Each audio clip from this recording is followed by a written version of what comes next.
တင်ဆက်ပေးမယ့်သတင်းကတော့မြန်မာနိုင်ငံပါဝင်နိုင်ငံ12နိုင်ငံကိုအမေရိကန်နိုင်ငံတို့ပြည်ဝင်ခွင့်ပိတ်လိုက်တဲ့သတင်းပဲဖြစ်ပါတယ်။အမေရိကန်နိုင်ငံရဲ့အမျိုးသားလုံခြုံရေးကိုထိခိုက်စေနိုင်တာကိုကာကွယ်ဖို့အတွက်မြန်မာနိုင်ငံပါဝင်နိုင်ငံ12နိုင်ငံကိုအမေရိကန်အစိုးရကပြည်ဝင်ခွင့်ပိတ်လိုက်တယ်လို့သိရပါတယ်။ပြည်ဝင်ခွင့်ပိတ်ခံလိုက်ရတဲ့နိုင်ငံကတော့မြန်မာ၊ချက်၊ကွန်ဂို၊အီကွေတိုရီယို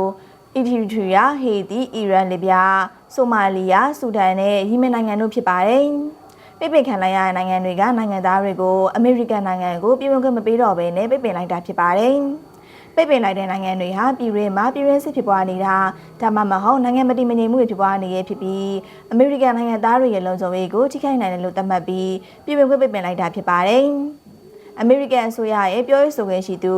အပိကေးချက်စင်ကအမေရိကန်ပြည်သူတွေရဲ့လုံခြုံရေးကိုအမြင့်ဆုံးကာကွယ်ပေးဖို့ရှိရပြီးနိုင်ငံ12နိုင်ငံကိုပြည်ဝင်ခွင့်ပိတ်ခဲ့တာဖြစ်တယ်လို့ပြောကြားခဲ့ပါတယ်။ဒီသတင်းကိုတော့ငင်းချမ်းအောင်ပေးပို့လာပါ